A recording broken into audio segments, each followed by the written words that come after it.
This trade is genuinely insane as rumors are starting to circulate surrounding the Winnipeg Jets and, of course, the Pittsburgh Penguins surrounding star veteran Evgeny Malkin. Sort of break down those rumors and discuss what it can mean going forward for the Winnipeg Jets. So stay tuned for all that in this episode. But before we get into it, make sure to hit that subscribe button. We are a brand new channel. You guys' support has been unbelievable as of late. And we noticed that almost 94% of you who are watching this video right now are not subscribed. So you're going to want to hit the subscribe button, hop on the train early. And if you're a part of that percentage, you're not subscribed right now, scroll down, hit that subscribe button. And if you're on Hattrick HQ, hit that subscribe button and come over to Jets Digest as well. But there's a lot to go over here today.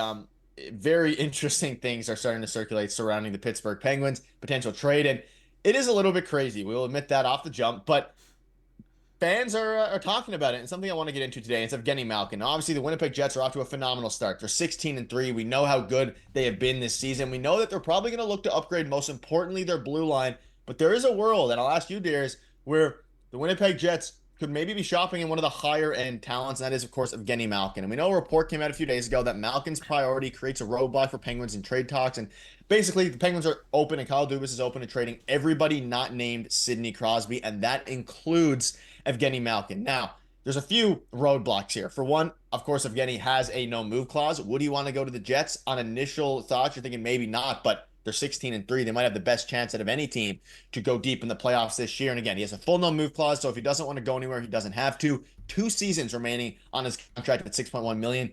At 38, he's unlikely to be re-signed. Does that mean his only play is to retire? I want to get your thoughts on this, Darius. Rumors going around. See some Jets fans talking about it. It is a little bit ridiculous, but it's a bit less ridiculous given the fact that the Penguins are willing to trade almost everybody. Yeah, and we'll get into how he maybe fits with the Jets in a second. But on the Pittsburgh Penguins side of things, there is, a road to get this done. Obviously, the Jets and the Penguins made a trade earlier this season that isn't looking too good for the Pittsburgh Penguins. So maybe they want something that looks a little bit better done. But Evgeny Malkin, it doesn't look like he wants to leave Pittsburgh. But I think if the situation continues to get bad there, which it's not great, it does not look like they're going to make the playoffs. It doesn't even look like they're going to get, close to the playoffs. So it looks like they could be getting a top 5 pick this year. They have not been good. But, if the situation continues to change and he figures, hey, I want to win another championship or at least try and compete for another championship in my career because I am getting to, be almost 40 years old. He's 38 now.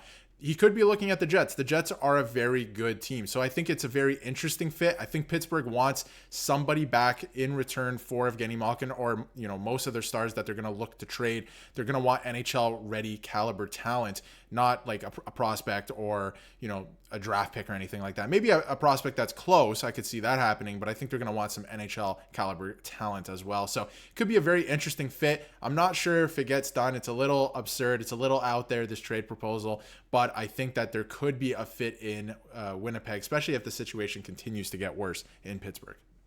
Yeah, and it's an off day for the Jets, so may as well have some fun with it. But again, it is going to continue to be a talking point for every team around the NHL is, of course, Evgeny Malkin and his potential trade things. And he said, it's my second game here. He said after the game, I'm glad to be here. It doesn't matter if we win or we lose. I want to always be here together with Sidney Crosby and Chris Letang. So I don't think he wants to get traded, but if they come to him and say, hey, we have an opportunity here to ship you off to Winnipeg, you have a chance. Yeah, it is win. They have a chance to win in Winnipeg. You're 16-3. Maybe, again, they have probably a better chance than most teams at making it deep into the playoffs. And with Evgeny Malkin, you think about the pairings, and we'll dive into what a mock trade could look like. Obviously, you'd like to, you look at the lines here now, and he would slide in wonderfully, really anywhere, whether that's the second line, you move everyone down, you maybe slot out Rasmus Kapari, as sad as that sounds because of how good he's been. You move Adam Lowry. I mean, even moving, it's kind of crazy to say moving Adam Lowry to the fourth line. I don't think they do that. But if you get Evgeny Malkin, like your lines are significantly deeper. And it really applies to any third line center or second line center if they decide to get one.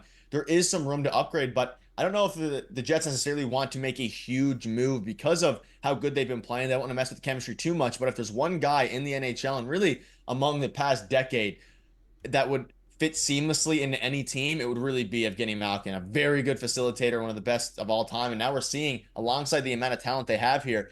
But Darius, who would they have to give up? And as you start to think about it, they have a bunch of prospects. Maybe Ville Heinola would be a guy that could potentially get shipped out, someone we've been talking about a lot on this channel. We know that the Penguins obviously made a trade with the Jets in the offseason. Rucker McGroarty, who didn't want to be in Winnipeg, and he's had a bad start in Pittsburgh. For, of course, Braden Yeager, who is looking very solid in the AHL for the Manitoba Moose. So a very solid trade so far for the Jets on that front. But regarding what a trade would look like here, we know the Penguins would want a haul, and I think it starts with, I mean, it would probably take a lot more than just Ville Heinola, but it's an interesting name to throw out there given the amount of defensemen that the Winnipeg Jets have. That being said, the Jets do covet Ville Heinola highly, obviously a former first round pick back a handful of seasons ago. I think Jaeger, just as a correction, might actually still be a Moose Jaw in the WHL. I could be Moose Jaw, wrong, but WHL, I think that is the case right now. But still, he looks like he's progressing into a very good player.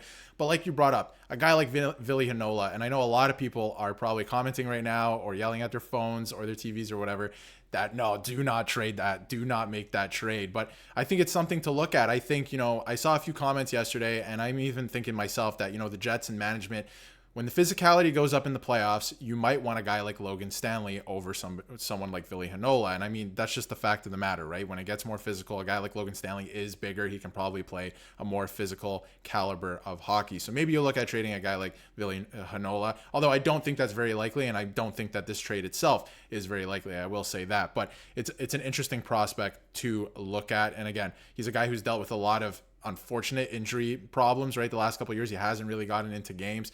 And I think, with the Pittsburgh Penguins on the other side of things, they're looking to trade two of their best defensemen, right? So if that does happen, if they do pull that off, especially before the trade deadline, they're going to have to recoup assets on the back end. And not only prospects, they're going to need guys who can play right now. Like, they're going to get rid of two of their best defensemen. They're already not a great team. They're going to need a defensive asset back that can play or that is NHL ready. So I think it's an interesting prospect to look at. But at the end of the day, I think that the Jets should hang on to a guy like that. Maybe look at trading somebody else in a move like this. Maybe look at trading a forward. I think that could be an option as well. But like you said, if you add Malkin to this, they are so deep up the middle. It's unbelievable. Like, you might even look at trading one of your centers. I'm not saying Adam Lowry, and I'm not saying Mark Scheifele, so do with that what you will. But there are a couple pieces there that I think maybe you can move off of, but it would make you a much deeper team. And even maybe somebody can even play the wing as well. You can shift around the lineup if you were able to acquire a center like that. So I think it's very interesting.